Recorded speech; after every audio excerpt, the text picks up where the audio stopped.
नमस्कार, मी सुवर्णा एकच्या बुलेटिनमध्ये आपल्या सगळ्यांचं स्वागत। आज महत्त्वाचा दिवस आहे। सुप्रीम कोर्टात दोन महत्त्वाच्या सुनावण्या होत्या, त्यातली एक पार पडली, एक अजून व्हायची आहे। थोड्याच वेळात त्या सुनावणीला सुरुवात होईल। या दोन बातम्या आपण सुरुवातीला दाखवतोय, ही दोन दृश्य सुप्रीम कोर्टातील दोन महत्त्वाच्या बातम्या। यामध्ये पहिली बातमी आहे ती आमदार अपात्रतेच्या सुनावणीची। आमदारांना दिलेल्या अपात्रतेच्या नोटिसांवर सुप्रीम कोर्टात सुनावणी झाली। आमदार अपात्रतेबाबत 1 ऑगस्टला सुनावणी होणार आहे। सुप्रीम कोर्टात दोन्ही बाजूच्या वकिलांचा युक्तिवाद ऐकून घेतल्यानंतर गरज भासल्यास मोठ्या खंडपीठाकडेही पाठवलं जाऊ शकतं असं मान्य करण्यात आलंय। स्थानिक स्वराज्य संस्थांमधील ओबीसी आरक्षणाच्या भवितव्यासंदर्भातला फैसला सुद्धा आज होणार आहे। या सुनावणीवर पुढील निवडणुकांचं गणित अवलंबून असणार आहे। आरक्षणाच्या सुनावणीकडे सुद्धा अवघ्या राज्याचं लक्ष लागलेलं आहे। मागील सुनावणीवेळी कोर्टाने महत्त्वाचे निर्देश देताना सध्या नव्या निवडणुका जाहीर करू नका, मात्र आधी जाहीर केलेल्या निवडणुका थांबवता येणार नाहीत असे निर्देश दिले होते। या दोन महत्त्वाच्या सुनावण्यांकडे सगळ्यांचं लक्ष लागलेलं होतं। आमदारांना दिलेल्या अपात्रतेच्या नोटिसांवर सुप्रीम कोर्टात सुनावणी झाली। आमदार अपात्रतेबाबत 1 ऑगस्टला सुनावणी होणार आहे। सुप्रीम कोर्टात दोन्ही बाजूच्या वकिलांचा युक्तिवाद ऐकून घेतल्यानंतर गरज भासल्यास मोठ्या खंडपीठाकडेही पाठवलं जाऊ शकतं असं मान्य करण्यात आलं। पक्षांना मुद्दे मांडण्यास, कागदपत्र सादर करण्यास पुढील बुधवारपर्यंत वेळ दिला गेलाय। सुप्रीम कोर्टाने दोन्ही बाजूंना आपले मुद्दे मांडण्यासाठी पुढील 27 ऑगस्टपर्यंत वेळ दिलाय।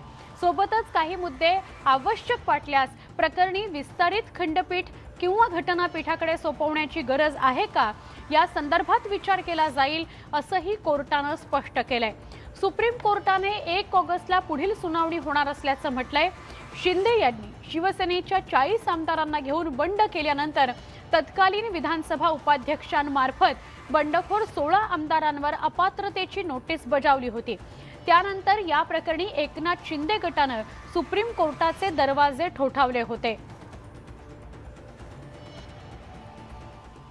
माननीय सर्वोच्च न्यायालयानं जे दोन महत्त्वाच्या मुद्द्यांसंबंधात मार्गदर्शन केले, त्यातला पहिला मुद्दा असा आहे की यापुढे डिस्क्वालिफिकेशन, अपात्रतेचा मुद्दा हे माननीय सर्वोच्च न्यायालयापुढेच येणार, अन्यत्र कुणालाही त्याबद्दल निर्णय घेता येणार नाही। दुसरी गोष्ट, त्यांनी साहेबांनी मग वेळ मागितला आम्हाला, असं अनेक गोष्टी आहेत, पण दरम्यान त्यांनी आणखीन एक मुद्दा सांगितला की विधानसभेच्या जे मधल्याकाळी अधिवेशन झालं त्याचं प्रोसिडिंग सील करायला सांगितलेलं आहे। हा आणखीन एक महत्त्वाचा मुद्दा आहे। आणि तिसरी गोष्ट सांगितली त्यांनी की आता हा इतका महत्त्वाचा मुद्दा असल्यामुळे आम्ही या संदर्भात लार्जर बेंचकडे हा विषय नेण्याचा, कारण हा घटनात्मक पेच निर्माण आहे, म्हणून लार्जर बेंचकडे आम्ही हा मुद्दा घेण्याच्या विचारात आहोत। एवढेच 3 मुद्दे त्या ठिकाणी सांगितलेत। त्यामुळे स्टेटस को आलं आणि स्टेटस को आल्यामुळे बाकी सगळ्या गोष्टी आता थांबल्या।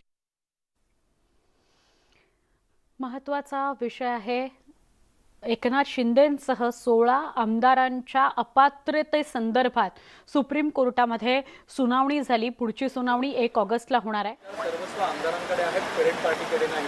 तर हा दिलासा देणारा एक ऑब्झर्वेशन मला असं वाटतं की आता मी मेरिटवर बोलणं योग्य होणार नाही। CJI साहेबांचे जे ऑब्झर्वेशन्स असतील किंवा त्यांनी काही मतं प्रदर्शित केली असतील, आमच्या बाजूने असतील किंवा कशी असतील, तरी त्याच्यावर बोलणं हे कुठल्याही नियमाला धरून नाहीये, त्यामुळे ते मी बोलू नये। कॅबिनेट एक्सपेंशन जल्दी होगा, लेकिन न्यायालयीन प्रक्रिया आहे म्हणून एक्सपान्शन होत नाही। न्यायालयीन प्रक्रियेचा आणि एक्सपान्शनचा कुठलाही संबंध नाही। आम्ही लवकरच एक्सपान्शन करू। राष्ट्रपतीची निवडणूक होती, त्यामुळे त्याच्यामध्ये बऱ्याच गोष्टी होत्या।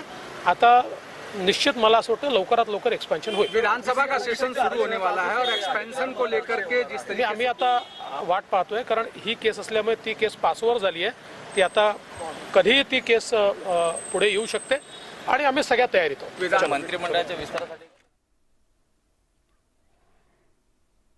एकूण 7 वेगवेगळ्या याचिका सुप्रीम कोर्टामध्ये सुनावणीसाठी आहेत। 1 ऑगस्टला पुढची सुनावणी होणार आहे। मुद्दे मांडण्याकरता 27 ऑगस्टपर्यंत वेळ आहे पक्षकारांकडे। देवेंद्र फडणवीस उपमुख्यमंत्री यांनी या निकालासंदर्भातली प्रतिक्रिया दिली.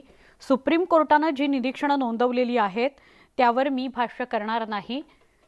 आणि मंत्रिमंडळ विस्ताराविषयी त्यांना विचारलं असता मंत्रिमंडळ विस्तार लवकरच इतकंच ते बोललेले आहेत. मंत्रिमंडळ विस्तार लवकरच होईल असं त्यांनी म्हटलंय. मंत्रिमंडळ विस्तार कधी होणार असा मुख्यमंत्री आणि उपमुख्यमंत्र्यांना सातत्यानं प्रश्न केला जातोय. त्यावर आज उपमुख्यमंत्र्यांना विचारलं असता ते म्हणाले की मंत्रिमंडळ विस्तार लवकरच होईल.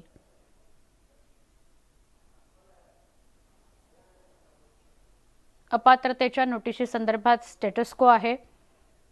त्यामुळे महाराष्ट्रातला सत्ता संघर्षाचा पेच सध्या तरी जैसे थेच आहे.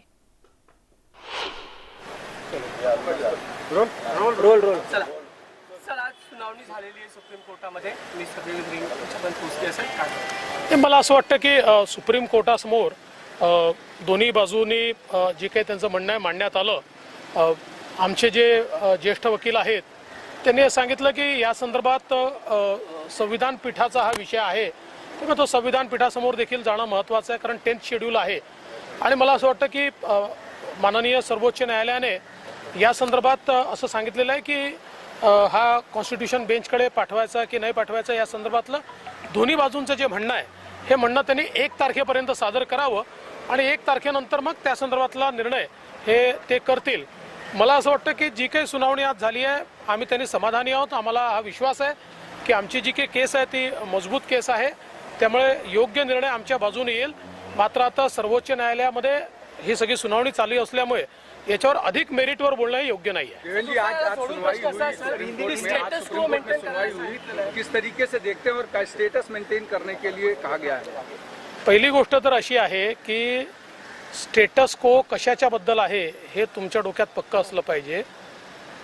आम्ही नोटिसेस त्यांना दिल्या आहेत आणि त्यांनी आम्हाला दिल्या आहेत डिस्क्वालिफिकेशनच्या. त्या नोटीस संदर्भात फक्त स्टेटस को आहे, बाकी कुठलाही स्टेटस को या ठिकाणी नाही. त्यामुळे काही लोक या संदर्भात चुकीची माहिती प्रसारित करण्याचा प्रयत्न करतायत. ती चुकीची माहिती कोणीही म्हणजे तुम्ही देखील त्याच्यावर विश्वास ठेवू नका.